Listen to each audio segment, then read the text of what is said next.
Oh my goodness, can you believe it? Look at all these caterpillars. Munchin', munchin', munchin'. Everybody, good afternoon. Welcome back to the channel, Butterfly Square Garden. This is Jason Sebastian, giving you guys a couple updates with what's been going on. So, as you can see, we've got lots of caterpillars and they are eating butternut squash. If I were to zoom out a little bit, pull you guys back, you can see we've got some more on the bottom level.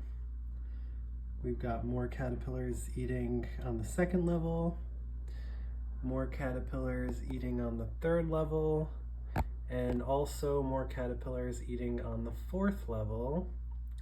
And then on the fifth level, we've got 1, 2, 3, 4, 5, 6, 7 chrysalis, and then 8, 9.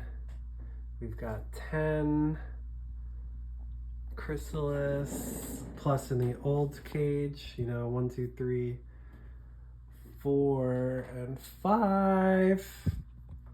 Over here, we've got a brand new special setup with the babies. We've got, 20 or 30 babies in here. They have been eating the milkweed, but now that they're big enough, we're going to move them onto the butternut squash, or maybe I should say they're going to move themselves to the butternut squash, because you guys have seen in the past videos what I thought was an easier way to move caterpillars. I don't even want to do that. I want them to move themselves, So yeah, let me just describe what's been going on. This is literally the first little slice of butternut squash that they've been eating. Today's day 4. And they just finished that. They've got more, they're biting holes in it. Originally, everything was just lying flat like this, but the problem is, as they eat, they poop on it. They don't poop underneath it, but I don't know how to get something with butternut squash upside down where it wouldn't fall on them. So I don't really want to do that. So that's why I came up with the fork idea. This is the second idea, where I cut kind of like a dome shaped slice and then stick it on a fork, and I put it in the enclosure, and I was like, that's a little bit better, but I still don't really like how small it is. Maybe it can fall. The caterpillars are fighting over it. So the third idea was to take my slice and cut it in half, so it's still the dome, but it's a little bigger. They can eat on both sides. That's my favorite idea. But I was, because I took some of the round guys and I just put them on the side, and I'm like, this is good because now they can eat it, but I'm just scared that it's gonna like fall over and squish. Ooh, look, they bit a hole through it. I love seeing that. So yeah, they're eating, they're doing well, but I'm just concerned that, if they eat around where it's got the fork in it, it's just gonna like fall over and squish them. So everyone is eating really well. They're happy, they're eating, and then when they're done, they're gonna go to the top. Like we've got this guy crawling around and another one. He's not quite big enough, but it'll happen. So we're gonna have more of those later today. It's just kind of difficult to go in here. And if you were to look kind of in the back, there's a chrysalis on between the second and third level, and I want the chrysalis to be as far away from the caterpillars as possible. So while I do love this tower, which was in some ways better and in some ways worse than this tower, this is my favorite idea so far, where it's got the flower tube and I've got the forks. It was a little complicated sticking the fork into the butternut squash. I didn't like how that kind of hurt my hand, and I don't like how the forks are plastic, so maybe I'll get some metal. But yeah, let's just drop this right there. Just perfect. So now they're gonna go eat at that. But here's my idea. So you guys know how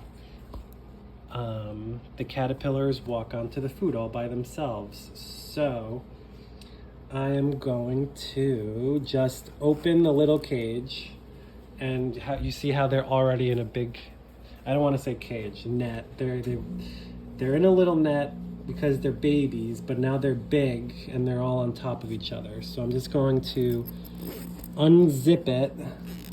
Always look to make sure you're not killing a caterpillar with the zipper. And then I'm just going to open it like that, and then maybe angle so now the forks with the squash are like kind of going in. Maybe I'm gonna grab this fork and I'm just gonna kind of stick it in like that, and then angle it so that it's touching. Yeah, I put one fork with the squash in there, and then I let it lean on the rest. So they're just gonna walk on the little bridge, and then I've got lots and lots of butternut squash prepared for them.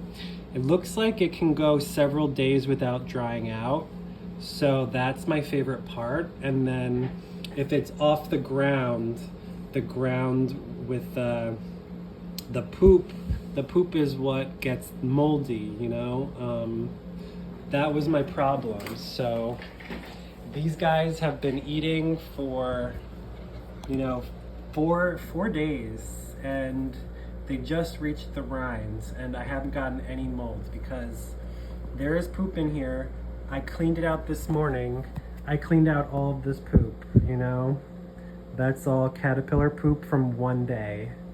Can you believe it? So now, I guess the next thing is I saw online there was like a net lining that you could use where it'll catch the poop. So I'm gonna start using that, get several so I can just switch them out and put a new one in while I clean the old one. But in the meantime, I am happy with the setup. It could always be better. I think I'm going to cut some of these circles into a dome shape. Maybe that might be my favorite one so far, is like a fat slice cut in half so that the dome shape, you know, the poop would be on top of the rind instead of on top of the food. And that is the way to prevent getting moldy poop on the food. The bigger the slice, the longer it'll take to dry out, and the more they'll be able to eat. They just like eat holes into it. They're literally just like the worm that eats the apple. Like, that's how I want it to be, but with butternut squash. So that's it.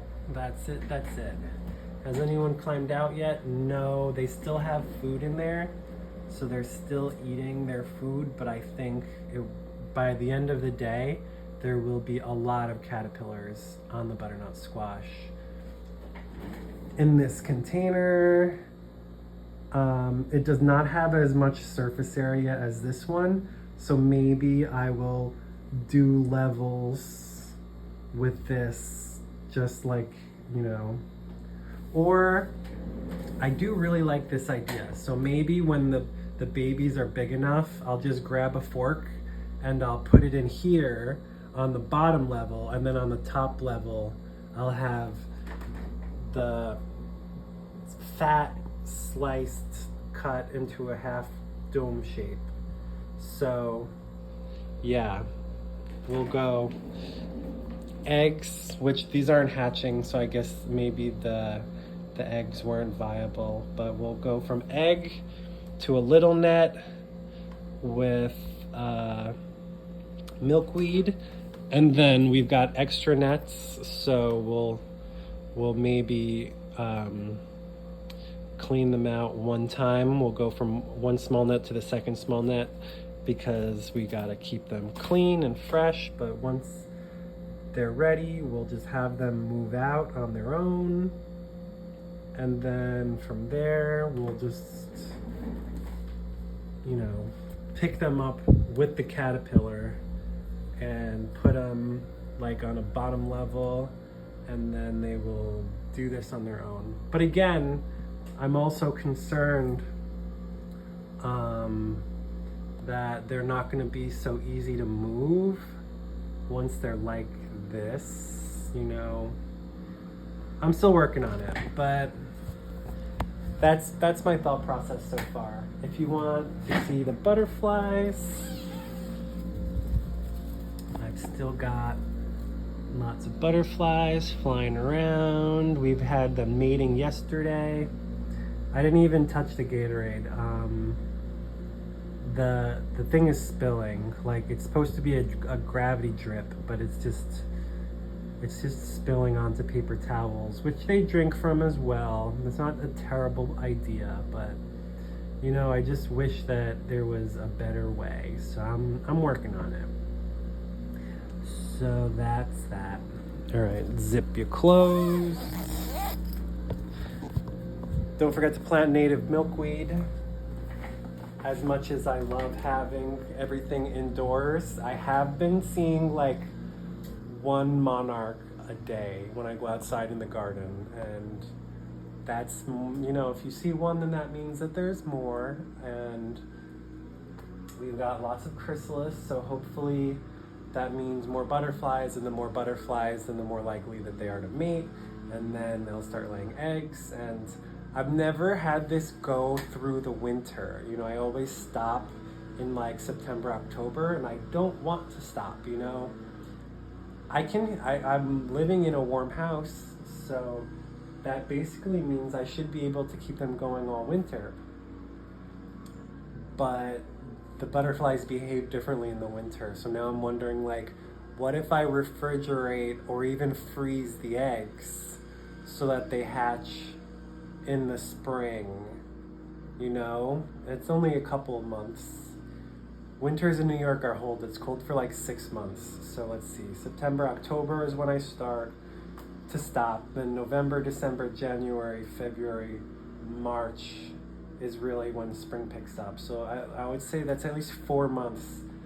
Can I refrigerate the eggs for 4 months is the question, or longer? How long can an egg be refrigerated for? Okay, that's it. Last thing is we're going to keep an eye on this one chrysalis. You can see there's a black spot on the bottom. I think maybe someone nicked it, or maybe when he was forming his chrysalis, he cracked his skin, because there was a little drip of, it's called hemolymph. You know, so I don't think it's a bacteria or a virus, because everyone else seems to be fine. But I am keeping an eye on that, because if he does become a butterfly, then that's going to be the first time that I saw a chrysalis bleed, but it says online that they can still become a butterfly, so keeping an eye on it. Anyways, that's it. Give you one more look of caterpillar is eating, munch, munch, munch. And no one is out yet, but I expect that to happen soon. So say goodbye to the baby caterpillars and wish us luck, because if this works, then life will be much easier. Okay, bye. See you next time.